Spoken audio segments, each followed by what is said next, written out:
I was thinking about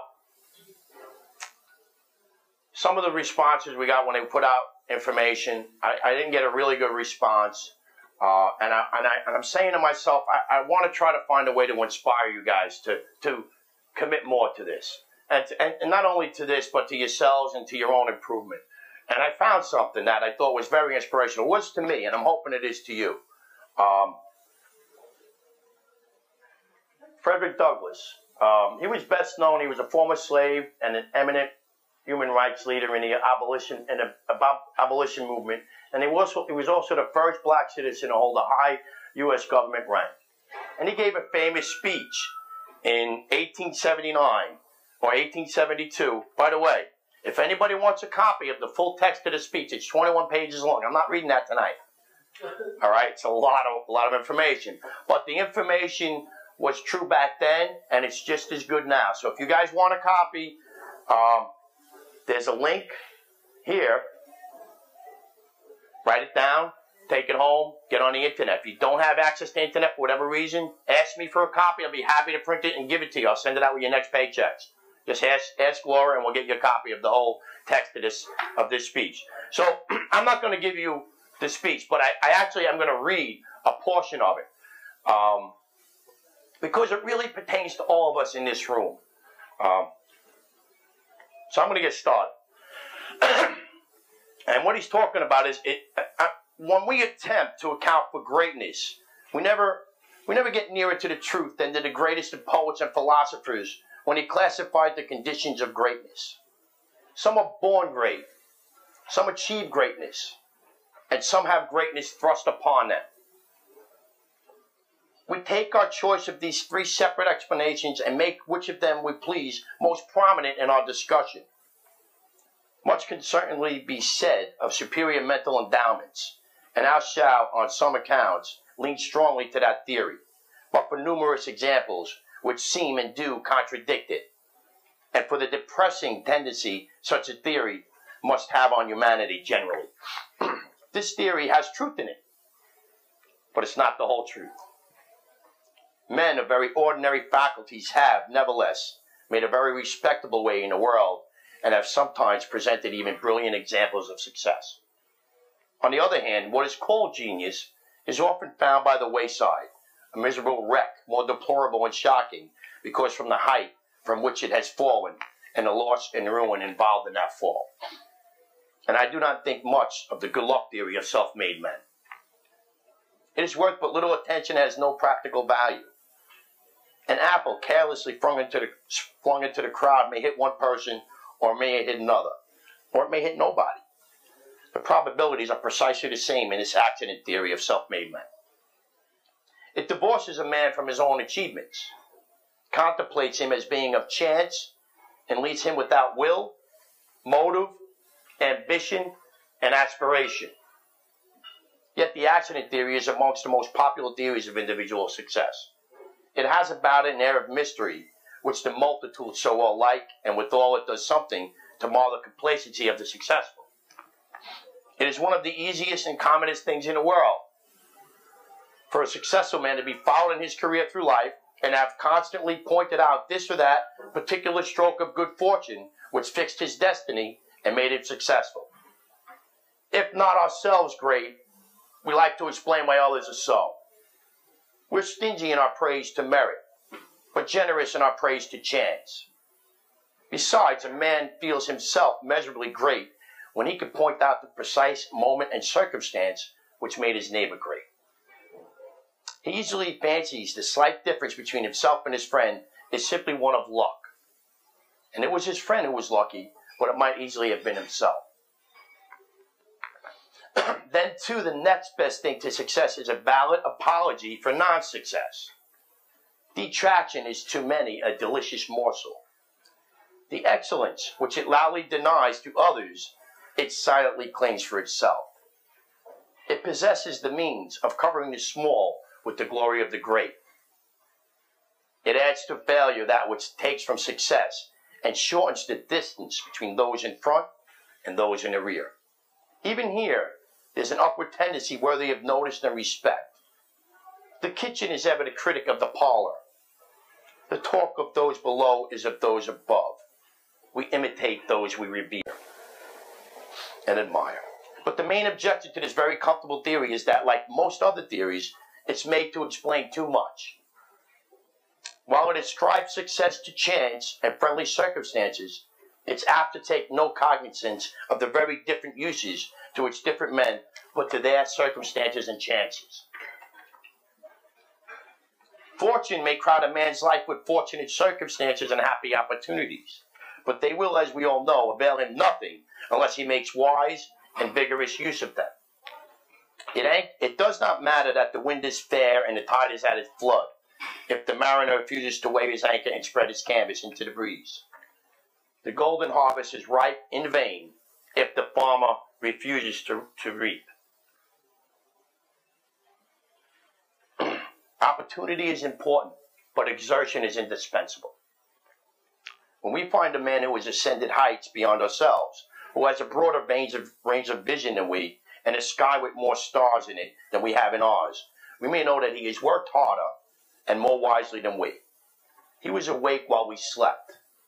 He was busy working while we were idle, and wisely improving his time while we were wasting ours. I am certain that there's nothing good, great, or desirable which man can possess in this world that does not come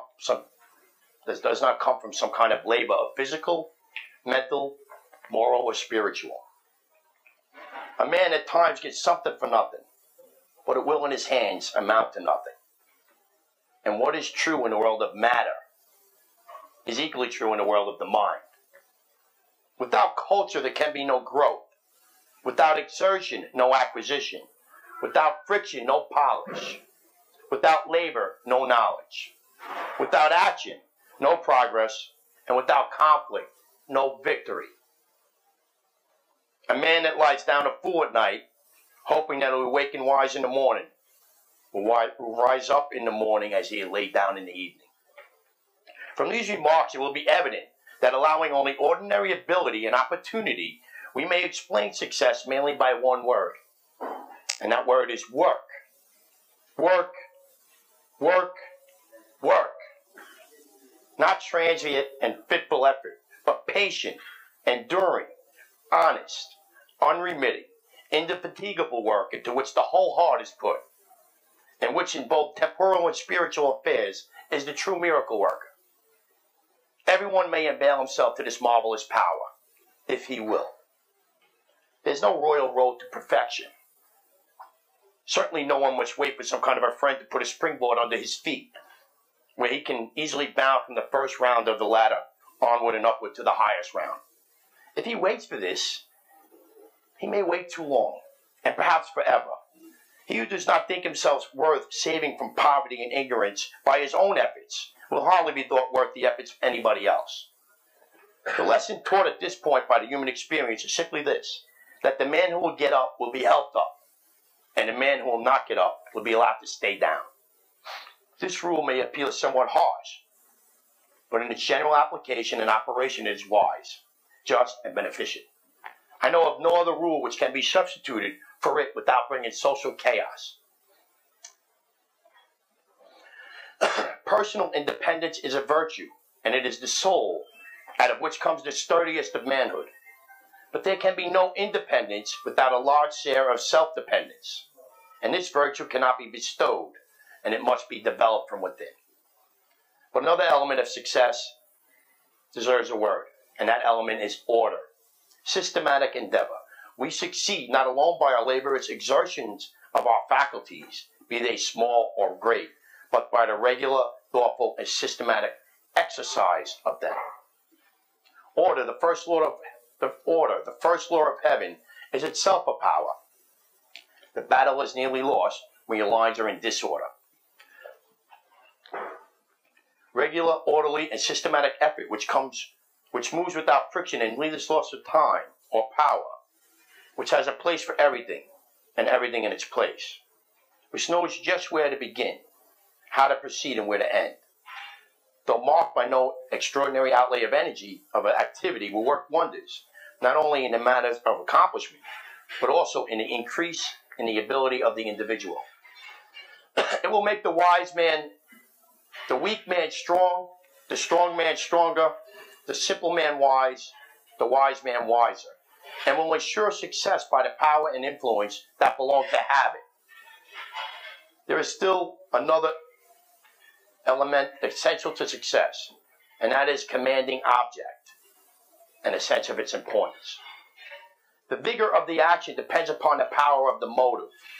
Work is not often undertaken for its own sake. The worker is conscious of an object worthy of effort and works for that object, not for what he is to it, but for what it is to him. All are not moved by the same objects. Happiness is the object of some. Wealth and fame are the object of others. But wealth and fame are beyond the reach of the majority of men, and thus to them, these are not motive-impelling objects. Happily, however, personal, family, and community well-being stand near to us all and are full of lofty inspirations to earnest endeavor if we would but respond to their influence. That's the speech. Now, basically, at the end, what he's talking about is a dream. What motivates you to push beyond your normal boundaries? We all need to keep that in front of us to be able to understand why we have to do this, why we want to do this, why we want to improve ourselves, why we want to improve our standings. Have that dream in your head. Why did I read this? Because it's believed that we're all self-made men and women, and we're responsible for our own standing in life. We can influence our impact in this world by our own thoughts and actions. We're not entitled to a job simply by showing up. We got to reproduce results every day. We're not entitled to success in our lives. Nobody owes us anything without us working for it and earning it with our actions every day. The reason I believe this is because it empowers me to do more. This idea puts success in my own hands. It also puts it in yours. We all have the same choice to better ourselves. We can choose to learn how to be better pipe fitters, welders, apprentices, foremen, field supervisors, project managers, administrators, leaders, mothers, fathers, sisters, brothers. This is within our reach. We can read books about our profession. We can choose to learn how and why we do things a certain way. We choose to offer a hand to our men working next to us to help them learn and lift them up instead of holding them back or trying to keep them down. We can choose to ask our mentors for help and advice. We can choose to learn the principles of leadership. We can choose to learn how to communicate effectively. We can by learning how to type documents, by speaking clearly. I know this is hard. It's not in our comfort zone, but it's certainly not in mine. I'm out of my zone right now. But it feels weird, but it's hard work. But you know what? It also feels great. It's invigorating. You have to find your motivation to push yourself to learn more and become more. My motivation is to provide a good life for my family, to help them have success in my life. Also to be the best I can be in everything I choose to do. Desire and motivation is inside all of us. We got to tap it. What moves you? What's your why? Why am I asking this question? Well, because I want you to think about it. Reach inside your soul and understand what makes you tick. Why? Well, because you're going to need to know your why when your friends are making fun of you for reading or learning how to type or doing something that's odd that they think is crazy. You know, to your friends, they don't mind you getting ahead. They just don't want you to get ahead of them. When you find your why, you got to draw on it when things get tough, when the doubts creep in, when you're tired, and your mind's telling you that this is not worthy of your best efforts. And I can't make anybody any promises about how your life will turn out. No one can. I can promise you that the time's going to go on, whether we do this or not, okay? And whether we choose an enlightened path or not. We can choose to learn or grow, and we can choose to be the same person we are today with no growth in our lives, both mentally, financially, 5 years from now. Most of us stopped running when we graduated high school and we started working. We told ourselves at the time all we need to do was to show up, do our jobs, and our lives would be good. Well, how's that working out? Our results in our life right here, right now, are the results of every decision and choice we've ever made. And if we're satisfied with results, great. We're doing good. If not, we have the power to change right here, right now. Hard work and self-improvement is our choice, and it empowers us to influence our future. Just as it was back in 1800s when Frederick Douglass wrote this speech.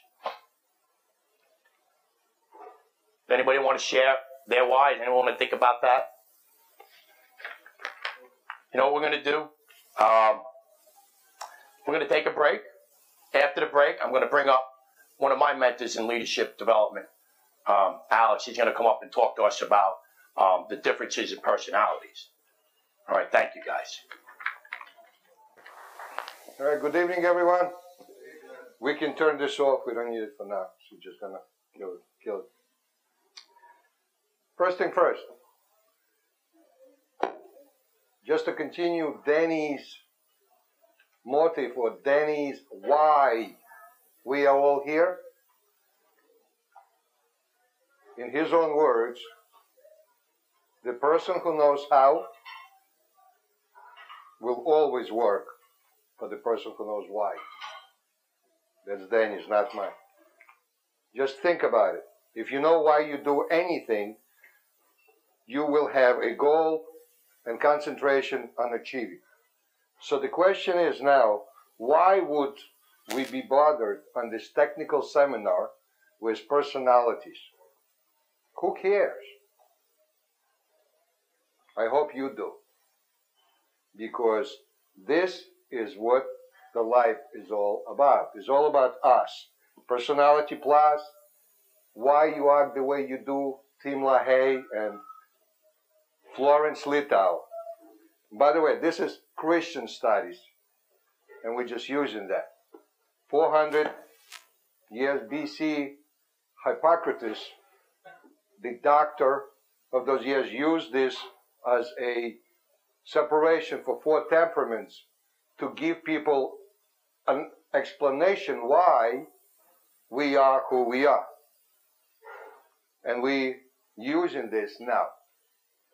So the question is, why do you want to know who you are?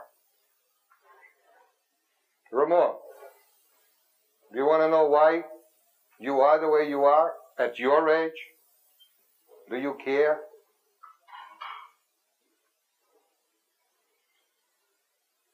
That a yes. Okay, good. That is a yes. You care. You just really never asked anyone.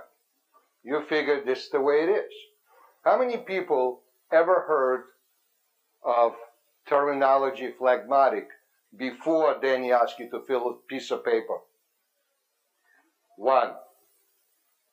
Anyone? Okay. That's a good sign. That means that 35 people today are going to learn something that they never knew before. And this is what it's all about. It's about us learning something new every day. If you walk out today with new knowledge, then you're going to be a better person. And why do you need to know that there are four temperaments? It's because every single day you are intact of your opposite.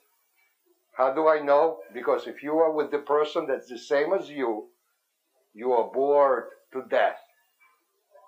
Somehow, somewhere, you like to argue, even though you say you don't. You like to have a conversation with somebody who you think is just like you, but it's complete opposite of you. How's Rosanna compared to you? Bingo. How different? Okay? How's Michelle? Lori. My wife. Just like that. And guess what? We're still married. That's what keeps us together. The difference in personalities keeps us together. And I wish all of you find your complete opposites in order for anything to work. Now let's bring it back to work. Foreman and 6 crew members. Who would you like to have on your crew? Everybody the same? You want some difference in characters, different in personalities, right? So if one personality is stronger, then that personality might tell the other 6 what to do. Because if you have 7 personalities that want to tell somebody what to do, what happens? Nothing. Nothing happens. Nobody is doing anything. So let's bring it back to a temperaments by name: sanguine, choleric, melancholy, and phlegmatic. And just to throw some people on the floor here, sanguine, okay. Phlegmatic, anyone? Where's my will? Come on. All right. Choleric.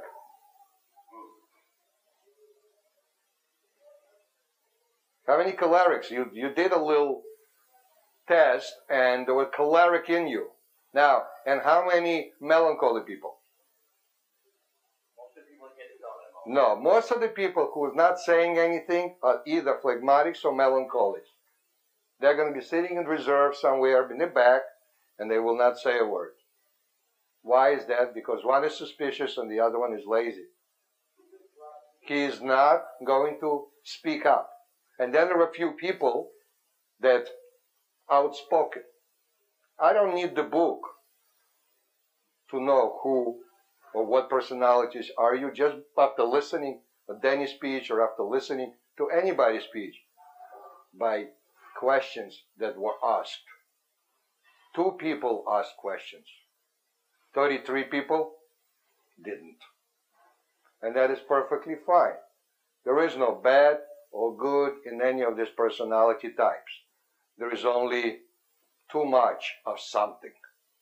And too much of something is not good. So, let's break it down one by one. Let's take a sanguine. It's the popular sanguine. It's a person that lights up the room when he walks in, or she. And everybody wants to be next to that person. And if you at the party, there's going to be a bunch of people in one corner around one person. And that one person is talking. And everybody else is laughing, listening, drinking. They don't even have to get involved. They just want to be close enough to the group. That's sanguine. Just remember, whenever you walk in at the party, you're going to see one group of people and one person talking. That's sanguine. Great to be with, but they never shut up. Never. You have to know yourself, and it's great when you know yourself. And let's assume you are sanguine. How do you use that? You bring the people towards you, but you have to know when to stop talking. Now, choleric. Those are the leaders. Cholerics are leaders, born leaders. When they were born, they already knew that they have a 5-year plan, 10-year plan, 15-year plan, and by 18, they're going to finish high school. And they were still in diapers. Those are cholerics. They always know what they want. They always make a plan, and they achieve. If they do not achieve, their life is not complete. Even if it's the little item that they have to achieve. Now, could you imagine choleric sanguine? What happens? Choleric sanguine.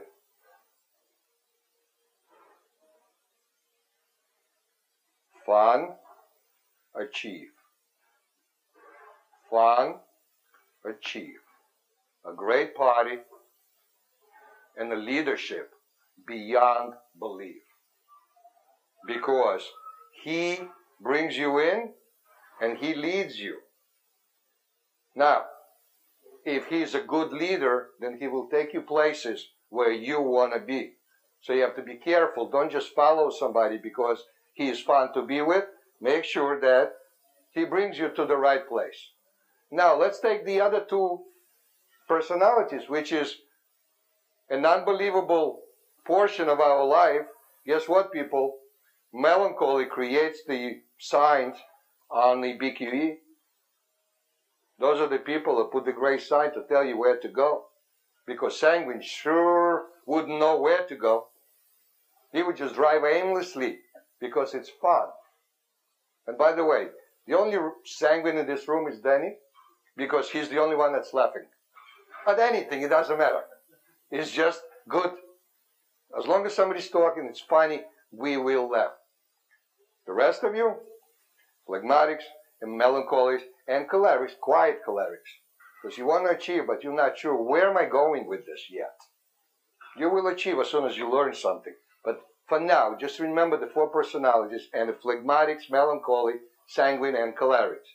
Now let's take a melancholy people.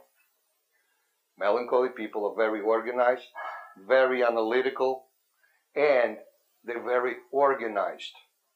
How many people like that do you know?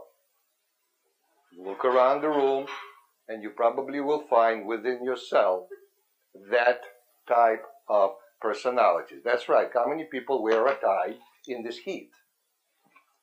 Okay, it has to be a melancholy. Otherwise, who else in a right mind would do such a thing? Okay? Phlegmatics, they want to be loose, loosen up. In other words, I probably would call the entire Trinidad and Tobago or Barbados as a melancholy, not melancholy, but sort of a phlegmatic type of people with a little bit of sanguine to it. Because very nice, easygoing, everything is okay. If you invite you to a party for 6 o'clock, you show up at 10. It's okay. That's perfect. That's called Bayesian time, right? You always late. Why? Because life is forever. You don't have to worry about it. It's great. Life is good. Cholerics don't think that. Cholerics think, oh my God, what time is it now? It's 3 minutes since I start talking. What did I accomplish? Did I achieve anything? That's cholerics talking. They have to achieve every single minute. So if you find within yourself that type of personality, you are it. It's good for you, except when you take it to extreme. What happened to cholerics when you take it to extreme? How many people think that other people are arrogant, bossy? That's when you take choleric way out there. Cholerics, by their nature, have to achieve or move out. That's their motto. Either with me, you're with me, or step aside, because I got to go places. Okay? Where phlegmatic will say, wow, life is good. What time is it? 8 o'clock? It's all right. I have to be at work at 7. No problem. Boss will wait. He's a choleric. If I'm not there, he'll do it. And I guarantee you that cholerics do everything themselves. Why? Because you can't please a choleric. They have to do it themselves because nobody else do it better. Guarantee, ask choleric. Now, melancholy type is the same way. They have to do it. Only they know that they are right. How many cholerics? How many melancholies, in the service department? Anybody knows the name? Melancholy, service department. No. Yes. Yes. Who else comes to the installation and says, you don't know what you're talking about? You know nothing. Nothing you know. Okay? Everything is? Okay, I didn't say that. Okay? Now, when Alfred comes to the room, what happens? Alfred comes and takes charge of the room. Alfred is a choleric. Alfred doesn't really know exactly what is going on, but he knows by the time he finishes, it will be done. He's an achiever. He comes in, has to be done. He will tell you, step aside, I am here. He does it every time, at least to my guys. Okay? And everybody else in my service department is either phlegmatic or phlegmatics. You got to take it easy on phlegmatics because you can't push them. You have to encourage them. You have to give them the knowledge that you know, and you have to take it along. Now, I say 80% of installation crew are also phlegmatics. There are people stand out, and there are people stay back. Foreman, probably by nature, is a choleric melancholy type, Because why else would he be standing out if he could have stayed in the back and probably make the same amount of money? But he wants to be here. He wants to achieve something. So when the choleric melancholy creates a group of people, the phlegmatics and melancholy is a great bunch to put together. So together you achieve greatness. I don't think too many sanguines are in the room. Maybe because of our industry. It's just, DJ Vitali or whatever, that would be a sanguine, or DJ Alexander. In that entertainment industry, you probably have a lot of those. But our industry mostly have engineers. Melancholy type are mostly engineers. That's how you know somebody who can sit and crunch numbers, probably a melancholy type. And when somebody moves along and achieves something, it's choleric. And it's somebody who is smiling and accepts everything you say with a smile and says absolutely nothing. He either doesn't understand what you're saying or he's a phlegmatic. And the phlegmatic is good because they are the people that will balance everything out. They will take an argument, somebody else is arguing, and they will make it nice. Because they want arguments. They will avoid conflicts. So be careful. When you're in a group and somebody is listening to every word you say, and remember, you are either sanguine or choleric, and the other people either melancholy or phlegmatic. There was about 10, 15 people filled out the questionnaire out of 45. 10, 15 people are either melancholy or cholerics, or Danny or I made them do it. I know of two, for sure. The rest, quietly stand back. Phlegmatics or melancholy. Now, since you know all these types, what would you do with it? Anthony, what would you do with it? Now you know that there's some people are reserved, some people are outgoing. How would you take that? Yes. Okay. Cholerics would take the people that he has and make the best out of the group. He would pick the right personalities and put them in the right places. Excellent. Anybody else? Speaking to a phlegmatic, you speak softly, don't threaten them. Right. When you speak to a choleric, you never want to confront the choleric head on. You always want to go around the side, be easy with them. Sanguine, you just want to say, let's have a party, and they're in. Right. Now, A lot of different information. you do not challenge cholerics, because all you're going to get is an argument. Now, Mark, Jeff, Danny, and myself played golf another day. Unbelievable. 4 cholerics. I was afraid to say anything. You're supposed to be quiet, because how do you overpower another choleric? Especially if one of them is your boss. You have to be smart. But what did I have to lose? I only played golf for a year, so I'm not worried about it. I'm okay. Yes. Thank you. Good point. Good point. Choleric is smart enough to know which part he has to take on depending on the group of who he is, as long as he knows who's he with. Excellent. Thank you. Now, in my service department, in my room, immediate room, we have a melancholy, 2 phlegmatics, and a choleric melancholy. When you walk in my room, there is not much fun, is it? I didn't think so. When Gary used to be there, all you had is a lot of fun and no work was happening. Nothing.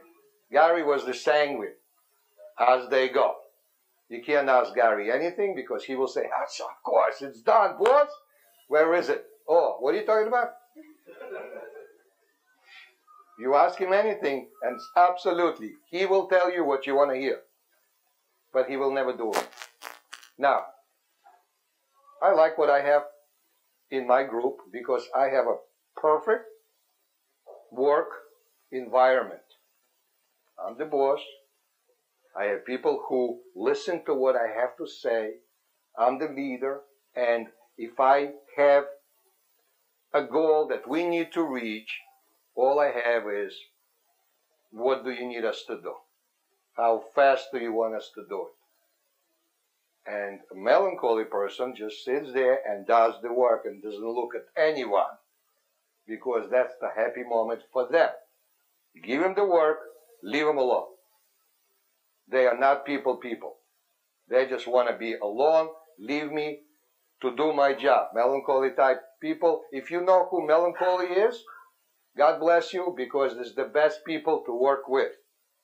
All you got to do is explain to him what you want done, make sure he's doing it the right way, and it's going to be done to a perfection. Now, you have to stop him, because he'll never finish. He will be doing it and doing it and doing it for the sake of doing it. Cholerics, get right on top of it and be in charge. So, with this type of personalities, because I can go on and on and on forever, you need to learn the personalities so you can have your life enriched. Your life should be better because you just learned something today. When you come home, you're going to look at your wife differently. You're going to think, I wonder. If she is telling me what to do, then who am I? Just think. If I walk in and tell her what to do, oh, okay, that never happens. Now, with that, when you come tomorrow to the installation, and you're going to look around you, and you're going to have 4, 5, 6 people, how are you going to look at them? Anyone, I don't know everybody's names. Some of you, raise your hand. Tell me, what are you going to do tomorrow? Some of the cholerics? Anyone? You in that bright shirt? That's right, Hector. You have a choleric in you, and I don't know why you're not speaking out, unless somebody else did the test for you. What are you going to do tomorrow? Yeah. I have to get into the boiler room and start with the job. First, I have to speak to my boss. Start my job. Okay. But you have a boss in you. You just don't know it yet. Or maybe Danny doesn't know yet. Okay. So when you come in, the first thing, and I heard that, you see, you didn't realize what you said. I'm going to do it. I'm going to start working. Because your mind works one way. I am here to work. Let's start. Now, somebody else, a foreman, has to see that in the person to say, whoa, here's the guy that wants to work. Give him the job. Give him something to do immediately. Because other people still change, and thank you, Hector, thank you. Other people still washing, they still didn't get there, they're still waiting for instructions. Phlegmatics will wait for instruction. So, cholerics, find phlegmatics, give them instruction, and keep an eye on them. They do have to be encouraged, not pushed. You push a phlegmatic, guess what happens? He becomes very stubborn, and you're not going to get anything out of him. Give him encouragement. None of these traits, none of these temperaments are bad. It's just they are within you, and you can change some of the behaviors based on the environment. Like Vinny said, I could become a phlegmatic for a day, and it's perfectly okay. I loved it. But then when my time comes, there's no stopping me. And with that, I just want you to be cautious tomorrow. or tonight of your environment. And thank you for your time.